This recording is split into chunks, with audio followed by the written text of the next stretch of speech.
नमस्कार दोस्तों। रामायण में सबसे अधिक त्याग और बलिदान की बात करें तो वो है लक्ष्मण जी। आज मैं आपको लक्ष्मण जी के जीवन की कुछ ऐसी बातें बताऊंगा जिन्हें जानकर आप भी उनकी महानता की प्रशंसा करेंगे। दोस्तों, आपसे निवेदन है वीडियो को पूरा जरूर देखें जिससे आपको इस वीडियो का पूरा ज्ञान मिल सके, क्योंकि रामायण के अनुसार ये बात आप भी जानते हैं कि आधा अधूरा ज्ञान बहुत बड़ी दुविधा में डाल देता है। तो बने रहें वीडियो में। दोस्तों, जिस प्रकार प्रभु श्री राम विष्णु जी के अवतार थे, ठीक उसी प्रकार लक्ष्मण भी शेषनाग के अवतार थे। वो लक्ष्मण ही थे जो अपने जीवन की शुरुआत से लेकर अंत तक प्रभु श्री राम के साथ बने रहे और हर सुख दुख में उनका साथ दिया। और आज के वर्तमान समय में जहाँ दो भाई थोड़ी सी जमीन के लिए आपस में एक दूसरे को मारने के लिए तैयार हो जाते हैं, तथा दूसरी ओर एक लक्ष्मण जी थे जिन्होंने अपना पूरा जीवन अपने भाई की सेवा में लगा दिया। और इससे हमें पहली बात ये सीखने को मिलती है, हमेशा अपने परिवार के सदस्यों का साथ दें और हमेशा उनके साथ रहें। लक्ष्मण जी से सीखने वाली दूसरी बात, कहा जाता है कि भगवान प्रभु श्री राम ने अयोध्या पर 11,000 वर्षों तक शासन किया था और उसके बाद जब उनका वापस वैकुंठ लौटने का समय आया तो स्वयं यमदेव उनसे मिलने पहुँचे। यमदेव ने एक साधु का भेष बनाया और प्रभु श्री राम से मिलने अयोध्या पहुँच गए। वहाँ उनकी भेंट लक्ष्मण जी से हुई। यमदेव ने लक्ष्मण से कहा कि वे श्री राम से कोई गुप्त बात करना चाहते हैं और प्रभु श्री राम से आज्ञा पाकर लक्ष्मण जी उन साधु महाराज को एक कक्ष में ले गए। वहाँ उन साधु ने प्रभु श्री राम से कहा कि जो बात मैं आपसे करना चाहता हूँ वो बात बहुत ही गुप्त है, इसीलिए वो बात मैं आपसे अकेले में ही करना चाहता हूँ। इसीलिए किसी भी हाल में ये बात किसी को पता नहीं लगनी चाहिए। अगर कोई भी हमारी ये बात सुन ले तो उसे तत्काल ही मृत्यु दंड दे दिया जाए। श्री राम साधु की बात मान लेते हैं और लक्ष्मण को बाहर जाकर पहरा देने के लिए बोल देते हैं।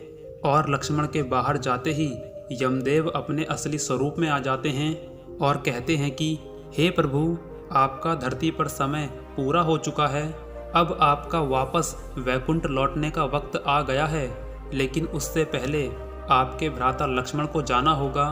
और इतने में ही द्वार पर ऋषि दुर्वासा आ जाते हैं और लक्ष्मण से कहते हैं कि मुझे तुरंत ही श्री राम से मिलना है, तुम अभी जाओ और उन्हें ये संदेश दो।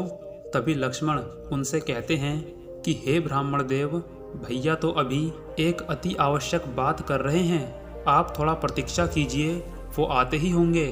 और इतना सुनते ही ऋषि दुर्वासा क्रोधित हो जाते हैं और कहते हैं कि मैं अपनी शक्ति से संपूर्ण अयोध्या को नष्ट कर दूंगा। तब लक्ष्मण को मजबूर होकर अंदर जाना पड़ता है और यमदेव लक्ष्मण को देखते ही वहां से गायब हो जाते हैं। और तब श्री राम कहते हैं कि हे लक्ष्मण, तुमने ये क्या कर दिया, तुम कक्ष में क्यों आ गए? लक्ष्मण ने कहा, मैं मजबूर था भैया, इसीलिए मुझे आना पड़ा। और तभी वहाँ एक सभा एकत्रित होती है कि लक्ष्मण को क्या दंड दिया जाए। यमदेव के अनुसार लक्ष्मण को मृत्यु दंड देना था, परंतु श्री राम ऐसा नहीं करना चाहते थे। इसलिए उनके गुरु वशिष्ठ जी ने कहा कि सज्जन व्यक्ति का त्याग कर देना उसके लिए मृत्यु दंड के समान होता है। और इसीलिए श्री राम ने लक्ष्मण को त्याग दिया और लक्ष्मण जी ने संपूर्ण अयोध्या छोड़कर सरयू नदी में समाधि ले ली और पुनः शेषनाग के रूप में वापस वैकुंठ लौट गए। और इससे हमें ये पता चलता है कि लक्ष्मण जी के अंदर त्याग की भावना मौजूद थी और वह मृत्यु से नहीं घबराते थे, तथा अयोध्या को नष्ट होने से बचाने के लिए उन्होंने स्वयं को ही वैकुंठ धाम पहुंचा दिया। तीसरी बात जो हमें लक्ष्मण जी से सीखने को मिलती है, जब प्रभु श्री राम को 14 वर्षों का वनवास दिया गया तब लक्ष्मण ने भी वन को जाने की बात कही, परंतु श्री राम और सभी ने उनसे अयोध्या रुकने को ही कहा।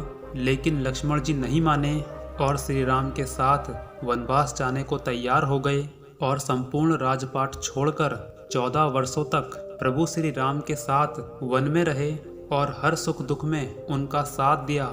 यदि लक्ष्मण चाहते तो अयोध्या में रहकर एक राजा के जैसा जीवन बिता सकते थे, परंतु उन्होंने ऐसा नहीं किया। और इससे हमें ये पता चलता है कि लक्ष्मण जी को राजपाट का कोई मोह नहीं था। चौथी महत्वपूर्ण बात, लक्ष्मण एक वीर योद्धा होने के साथ ही एक महान ब्रह्मचर्य व्यक्ति भी थे।